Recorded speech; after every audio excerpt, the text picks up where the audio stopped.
Jewelers and Diamond present News Metro Election on Wheels powered by Dr. Smile. এই পর্বে এই মুহূর্তে আমি উপস্থিত হয়েছি শিলিগুড়ির সমনগর এলাকায়। ইতিমধ্যে কিন্তু বিজেপি কর্মী এবং সমর্থকদের কিন্তু আমি সাথে পেয়ে গিয়েছি।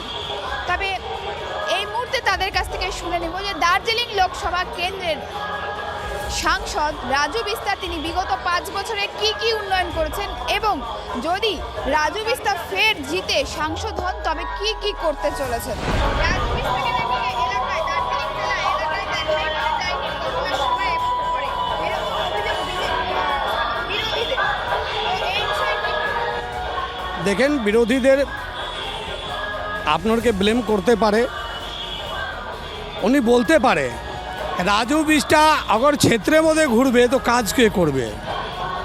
सांसद আপনাকে এখানে যে যত কাজ হয়েছে আপনি মেডিকেল কলেজে চলে যান, দেখেন কত ডেভেলপমেন্ট হয়েছে, হসপিটালে কত ডেভেলপমেন্ট হয়েছে, এই 6 লেন 4 লেন রাস্তায় কত ডেভেলপমেন্ট হচ্ছে।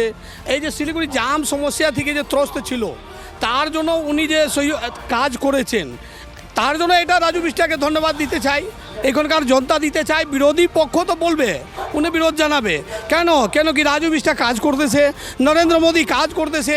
আগে যে কাজ এখানে যে দার্জিলিং ডিস্ট্রিক্টে যে বেশিরভাগ হওয়া দরকার তার জন্য আমি আম জনগণ থেকে এটা চাবো, ওনার থেকে আগ্রহ করব কি আপনি বিপুল ভোটে রাজু বিস্টাকে জয়যুক্ত করুন। যে দার্জিলিং ডিস্ট্রিক্ট যে অত পর্যন্ত এইখন মাত্র পর্যন্ত যে ডেভেলপমেন্ট হয়েছে এই দুগুণা কাজ রাজু বিস্টা করতে পারে।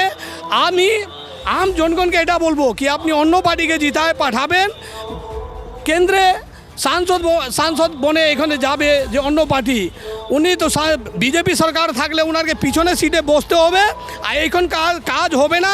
তার জন্য আম জনগণকে আমি আগ্রহ করব কি বিপুল ভোটে রাজু বিস্টাকে জয়যুক্ত করুন যে দার্জিলিং ডিস্ট্রিক্ট ডেভেলপমেন্ট করুক। আপনি এয়ারপোর্ট চলে যান, আপনি এইখান থেকে রংপুর থেকে রেল লাইন যাচ্ছে, রাজু বিস্টা কী কাজ করে নেয়। এই শিলিগুড়ির জন্য রিং রোড দিয়েছে, সবাই উপরে কাজ হবে। আজ এয়ারপোর্ট ডেভেলপমেন্ট হলে কারকে লাভ হবে, এইখানকার জনগণকে লাভ হবে, এই টোটোওয়ালাকে লাভ হবে, এই সিটি অটোওয়ালাকে লাভ হবে, ট্যাক্সিওয়ালাকে লাভ হবে, হোটেলওয়ালাকে লাভ হবে। তার জন্য রাজুজি কাজ করছেন। কেন কাজ করছে বলতে পারে, কোনো বিরোধী বলতে পারবে না কি যে এখানে কাজ হয়নি।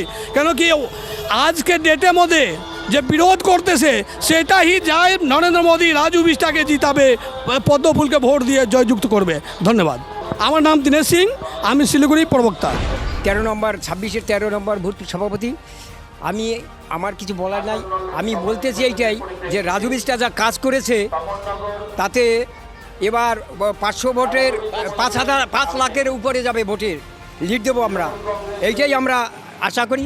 আর এখানে কি বলবো, আর এই সরকারের এই রুলিং সরকারের কথা কি বলবো, এ গরু চুরি থেকে আরম্ভ করে কি না চুরি করেছে, শিক্ষা চুরি, চাকরি চুরি, ত্রিপল চুরি, গম চুরি, খাদ্য চুরি, সব কিছু চুরি। তারপর সন্দেশখালি নিয়ে কি ঘটনা করছে, আজকে আমাদের মা বোনের ইজ্জতকে নিয়ে খেলা করছে। এই সিনেমিনি খেলা করার পরে এই সরকার আবার কেন সে ভোটের চাইতে আসে, এদের লজ্জা করা উচিত। আমাদের প্রচারে বের হওয়ার থেকে আমাদের জনগণ আমাদের ভালো সাপোর্ট দিচ্ছে, আমাদের সমর্থন করছে এবং কি আমরা যেখানে ক্যাম্পেনিং করতে যাচ্ছি আমাদেরকে জনগণ আগ্রহ করে দাদা এখানে ব্যানার লাগান, এখানে পোস্টার লাগান। এবার বিজেপিকে রাজু বিস্টাজিকে এর আগে তো আমরা 4,15,000 সামথিং ভোট পেয়েছিলাম, এবার 5 লাখ পার করবে। আর যারা বিরোধী বলছে এবার বিরোধীরাই দেখে নেবে যে তারা শূন্য হয়ে যাবে। কিসের জন্য? আমাদের দেশের প্রধানমন্ত্রী যেই হারে কাজ করেছে, আজকে কোনো সরকার, কংগ্রেস সরকার হোক বা যেই সরকার হোক, কোনো কাজ করেনি। আজকে যে আমাদের বিরোধীরা যেই কথাগুলো বলছে তারা কি করেছে, আমাদেরকে তো রাজ্যের মুখ্যমন্ত্রী বলেছিল ভূস্বর্গ কাশ্মীর বানিয়ে দিব, ভূস্বর্গ এটা বানিয়ে দিব, ওটা বানিয়ে দিব। আজ কি দিয়েছে? ত্রিফলা, যেই ত্রিফলা আজকে 27,000 টাকা করে বিল দেখিয়েছে, সেই ত্রিফলা আজকে কোথায় আছে? শিলিগুড়িতে। আমাকে দেখিয়ে দেন, একটা লাইটের নিচে কি আরেকটা লাইটের কোনো প্রয়োজন আছে? এগুলো সব কাটমানি হয়েছে। আজকে গরু চুরির থেকে নিয়ে, কয়লা চুরির থেকে নিয়ে এবং কি পর্যন্ত চুরি করতেছে, যেটা সরকার সেন্ট্রাল সরকার দিচ্ছে সেটাকে পর্যন্ত চুরি করতেছে। এই সরকারের কি কথা বলছেন আপনারা? এই যে আমাদের একটা বসতির মাঝখানে কোনোদিন ডাম্পিং গ্রাউন্ড হয়? এটা আমাদের এখানকার কাউন্সিলর জোর জবরদস্তি ডাম্পিং গ্রাউন্ড বানাবে, এটাকে আমরা আটকেছি। আপনারা গিয়ে বাঁধের উপরে দেখে নিন, ওখানে সাইনবোর্ড লাগিয়ে রেখেছে সরকার, পশ্চিমবঙ্গ সরকারের, যেটার মধ্যে কোনো এস্টিমেট নেই, কোনো বাজেট নেই, কত টাকা খরচা হবে, কি হবে সেটারও কোনো বাজেট নেই। এই জায়গাটাও দখল করার জন্য রেখেছিল ওরা। এই সরকারের কথা আর কি বলবো। আজকে আমাদের কাউন্সিলর কোনো উন্নয়নের দিকে কোনো কিছু নেই। এখন ইলেকশনে এসেছে, এই যে হাই ড্রেনগুলো এখন পরিষ্কার করাচ্ছে। আমরা সারাদিন মশায় কামড় খাই। যখন জল আসবে তো 3 দিন 4 দিন পর্যন্ত জল পড়তে থাকবে, যখন জল আসবে না তো জল আসবেই না 3 দিন 4 দিন ধরে। এই কি কাউন্সিলরের কাজ? একটা রেসিডেন্সি আনতে গেলে পর একটা রেসিডেন্সি দেয় না, সে কি বলে এখানে হবে না রেসিডেন্সি। আমাদের এখানকার কাউন্সিলরের নাম হলো দিলীপ বর্মন। উনি অলরেডি পোকাইজোর থেকে একজন ওনার মেয়ের বিয়ে, তার জন্য রেসিডেন্সি আনতে গেছিল, যে কি আমাদের কর্পোরেশন থেকে 25,000 টাকা একটা মেয়ের বিয়ের জন্য পায়, সেটাও দেয়নি উনি। শেষ ফিনিশিং আমি 4 নম্বর ওয়ার্ড থেকে ওনাকে রেসিডেন্সি এনে ওনাকে আমি অ্যাপ্লাই করিয়েছি। এটাই কি কাউন্সিলরের কাজ? কাউন্সিলরের কাজ কি? জনগণের সঙ্গে থাকবে, রেসিডেন্সি দিবে, ড্রেন পরিষ্কার করবে, ব্লিচিং ছিটাবে। কোনোদিন আজ পর্যন্ত 46 নম্বর ওয়ার্ডে ব্লিচিং ছিটেনি, এখন মশার কামড়ে লোকে মরতেছে। তার জবাবটা কে দিবে?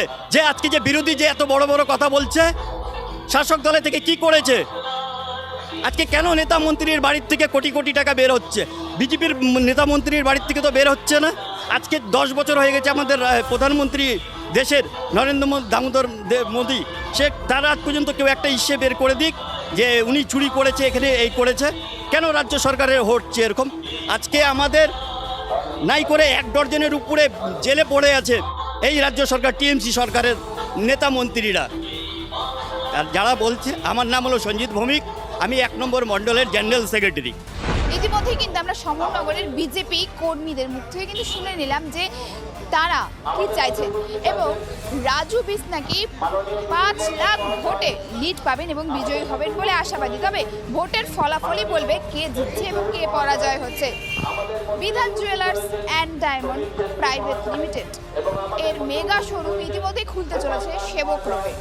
অবশ্যই সোনাপ্রেমী মানুষেরা ভিজিট করবেন এই শোরুমে। আমাদের ইভেন্ট ইলেকশন অন হুইলস, এই ইভেন্টে আরও দমদার করতে সাহায্যের হাত বাড়িয়ে দিয়েছেন বিধান জুয়েলার্স অ্যান্ড ডায়মন্ড। তাকে আরও একবার ধন্যবাদ জানাই।